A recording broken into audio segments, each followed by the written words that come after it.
As you wake up once again alone in a wagon, the dark miasma all around, you find yourself dwelling on a memory.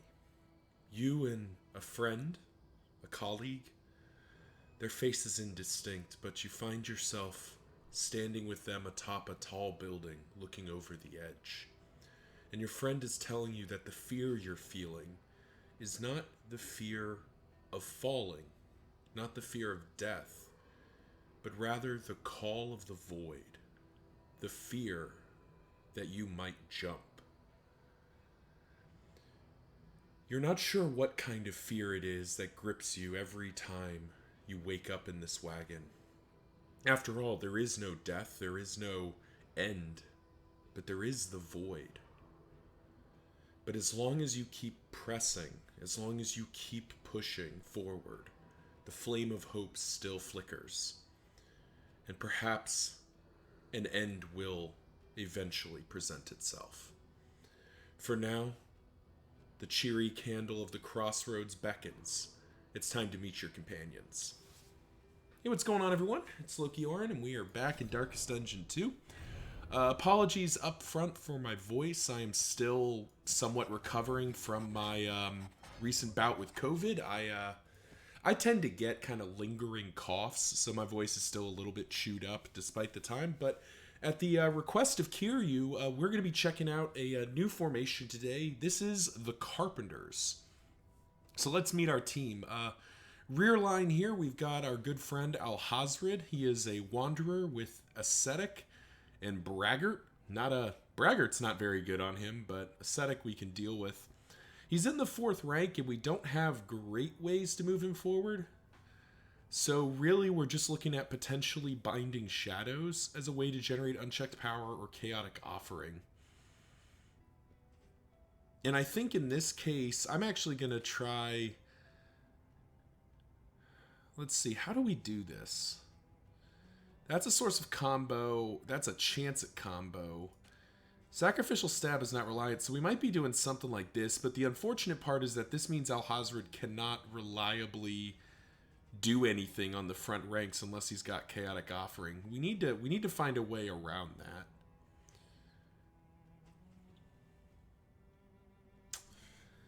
Yeah, I don't know. This is part of the formation that's a little bit tough. We'll start with this and go from there. Next up is Dismas. He is a sharp shot, so it's all range skills, which is fortunate because he's in the 3rd rank. Means we won't be able to use point blank shot, unfortunately, but we will be able to use double tap and grape shot blast, which have very kind of natural synergies with what he's trying to do. And I think we'll look at that. He's a clutch hitter, so when he's low and the party's low, he does a ton of extra damage, but he's afraid of the gentry. Well, that makes sense. Next up, we have an apprentice man-at-arms, Barristan. He is a bon vivant with a sprained wrist, so his damage is going to be slightly reduced. Excuse me, and he has Defender already mastered, which is not my favorite skill. I don't make much use of it. But I guess it's better than nothing. We'll keep Hold the Line in place and swap in Retribution, and this will probably be his setup for most of the run. And finally, and this is where this gets exciting for me, we have Baldwin the Leper as a Tempest. The winter storm knows only rage. So plus 50% chop damage, plus 33% debuff resistance, 100% disease resistance, but minus 33% max HP, minus 3 speed. So Baldwin is going to hit like a bus if we can get him get to his turn. And we're going to talk in a minute about why that minus 33% HP is really not as impactful. But he has Iron Stance and Toonhammer, and this is the Carpenters. We are playing on the latest version of Darkest Dungeon 2. The date is July 24th, and excuse me, we are playing in Trinkets and Baubles. Unfortunately, we don't really have much in the way of new business from Trinkets and Baubles just yet, but there's a lot of trinkets out there, so we will definitely see something. As we dive in here, let's talk about the formation in a macro sense. The first thing that we can really note is, man, is this a beefy formation. Ooh, an early leaf suspension is quite good. But this is a very beefy formation. You got Alhazred, 31 HP, Dismas, 35, Barristan, 46, and Baldwin, who is minus 33% max HP, is still at 36 HP. So this is a very beefy formation with a lot of HP. Along with that, you can look at the damage output, and this is slightly characterized or slightly modified by the fact that we have a Tempest Leper. But even without that, we still have quite a high damage output. You've got Dismas with his, taking things to Crit City. Barristan with his Retribution spam. Baldwin hits fairly hard, and Alhazred's got some pretty high damage output if he can get a reliable source of unchecked power. Where the formation starts to perhaps struggle a little bit is really when you start getting into stress healing. We really have just Bolster for spot stress healing. Dismas can sort of stress heal with crits, though that's very inconsistent.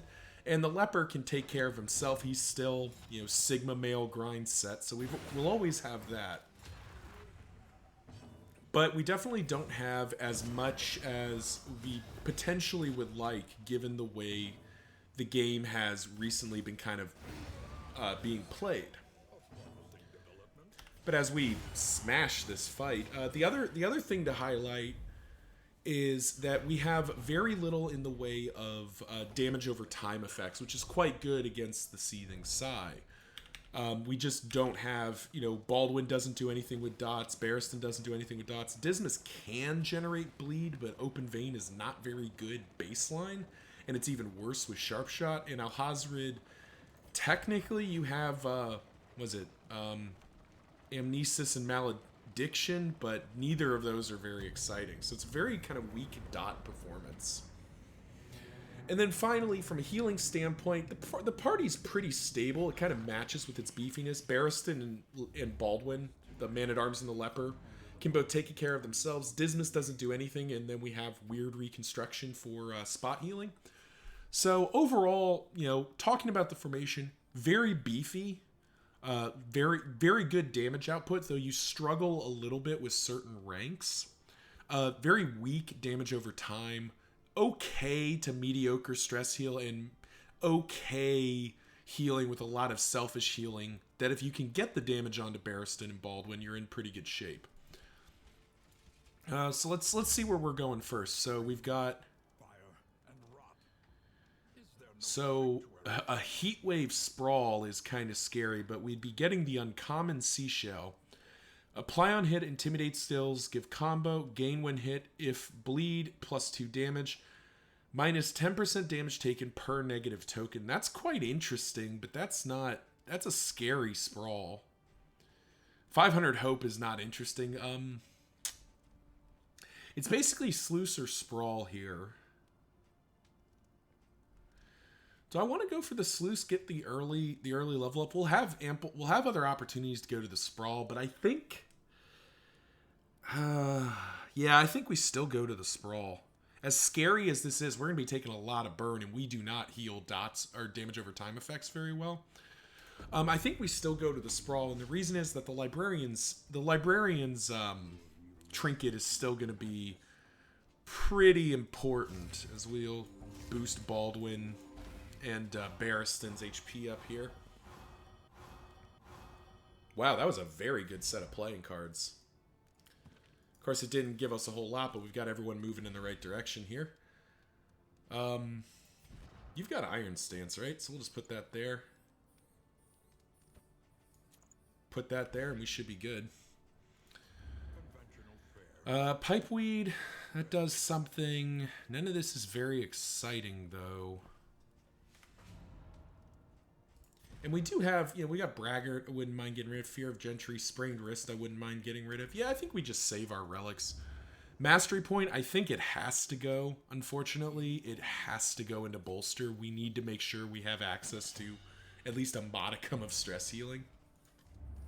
And Wainwright, the Infernal Flame, we're not doing that. Leaf Suspension, and that'll do it. So, Thank you all for watching. Remember to like, comment, subscribe. You know the drill. Let the YouTube algorithm know I make content you like to watch. Thank you to Kiryu for suggesting this formation, and comment section below if you have a formation you'd like to see me run next. Tune in next time as we take the Carpenters into the sprawl. Until then, see ya.